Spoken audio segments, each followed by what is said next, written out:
আসসালামু আলাইকুম ওয়া রাহমাতুল্লাহি ওয়া বারাকাতুহু নাহমাদুহু ওয়া নুসাল্লি আলা রাসূলিহিল কারীম আম্মা বা'দ। কওমি মাদ্রাসার মিশকাত জামাতের ফজিলত জামাতের প্রিয় ছাত্র এবং ছাত্রীগণ, আমরা চলে এসেছি আমাদের নিয়মিত দর্স তাফসীরে বাইজাবির দর্সে। এখন সূরা ফাতিহার ফজিলত সম্পর্কে আমরা দুই একটি হাদিস বলে শেষ করে দেব ইনশাআল্লাহ। ফজিলত সম্পর্কে আমরা এখানে দেখতে পাই যে ইমাম বাইজাবি রাহমাতুল্লাহি আলাইহি মোট 3টি হাদিস এনেছেন। অবশ্য হাদিসের মাঝে একটু কালামও রয়েছে, আমরা সম্পর্কে বলে দেব। ওয়ান আবি হুরায়রা রাদিয়াল্লাহু তাআলা আনহু, তিরমিজি শরীফের হাদিস সূরা ফাতিহার ফজিলত সম্পর্কে।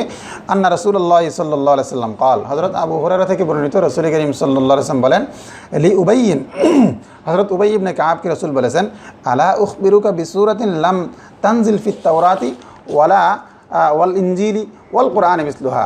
আমি কি তোমাকে এমন একটি সূরা সম্পর্কে বলবো না যে সূরার মতো কোনো আয়াত বা সূরা না তাওরাতে নাজিল করা হয়েছে, না ইনজিলে নাজিল করা হয়েছে, না খুদ কোরআনে নাজিল করা হয়েছে।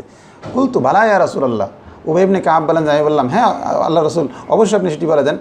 তো ক্বালা, রসুল বললেন যে ফাতিহাতুল কিতাব, এই ফাতিহাতুল কিতাব এমন একটি সূরা যার মতো সূরা কোরআনেও নাজিল করা হয়নি, তাওরাতেও নাজিল করা হয়নি, ইনজিলেও নাজিল করা হয়নি। ইন্নাহা সাবউল মাসানি ওয়াল কোরআনুল আযীম, এটি হলো সাবঈ মাসানি। আমরা পিছনে বলে এসেছি সাবঈ মাসানির অর্থ হলো 7 আয়াত বিশিষ্ট, সেখানে আমরা আলোচনা করেছি। এবং এটা কোরআনে আযীম অর্থাৎ কোরআনের বিরাট একটা অংশ, আল্লাযী উতীতু, যেটা আমাকে দেওয়া হয়েছে। এই হাদিসটি সহিহ হাদিস, তিরমিজি শরীফে এসেছে। আর দ্বিতীয় নম্বরে হযরত ইবনে আব্বাস থেকে একটি riwayat এসেছে, রাসূল সাল্লাল্লাহু আলাইহি ওয়াসাল্লাম বলেন যে, হযরত ইবনে আব্বাস বলেন যে, বাইনা নাহনু ইনদা রাসূলিল্লাহি সাল্লাল্লাহু আলাইহি ওয়াসাল্লাম, আমরা একদা রাসূলের সামনে ছিলাম। ইদ আতাহু মালাকুন, তখন তার সামনে ফেরেশতা এসে বলল, ফাকালা আবশির বিনুরাইনি উতীতাহুমা, আপনি দুটি সুসংবাদ গ্রহণ করুন, দুটি নূরের সুসংবাদ গ্রহণ করুন, যা আপনাকে দেওয়া হয়েছে অন্য কাউকে দেওয়া হয় নাই।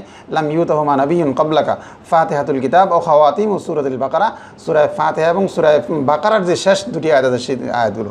লান তাকরা হারফাম মিনহা ইল্লা উতীতাহা, যে হরফে পড়া হবে সেই হরফ দিয়ে আপনাকে সওয়াব দেওয়া হবে।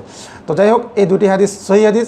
হ্যাঁ, অবশ্য আরেকটি হাদিস এসেছে ইমাম বাইজাবি এনেছেন, সেই হাদিসটি সম্পর্কে সমালোচনা আছে, যাক সেই হাদিসটি সম্পর্কে আমরা বিস্তারিত আলোচনা করতে দিকে যাচ্ছি না। তো এই সূরা ফাতিহার ফজিলত সম্পর্কে এখানে 3টি হাদিস এসেছে, এবং সূরা ফাতিহার যে পরিসমাপ্তি হিসেবে আমরা আমিন সম্পর্কে আলোচনা করলাম। সবকটি ইনশাআল্লাহ আমরা ভালো করে বোঝার জন্য চেষ্টা করব। আল্লাহ তাআলা আমাদের সহায় হন। আসসালামু আলাইকুম ওয়া রাহমাতুল্লাহি ওয়া বারাকাতুহু।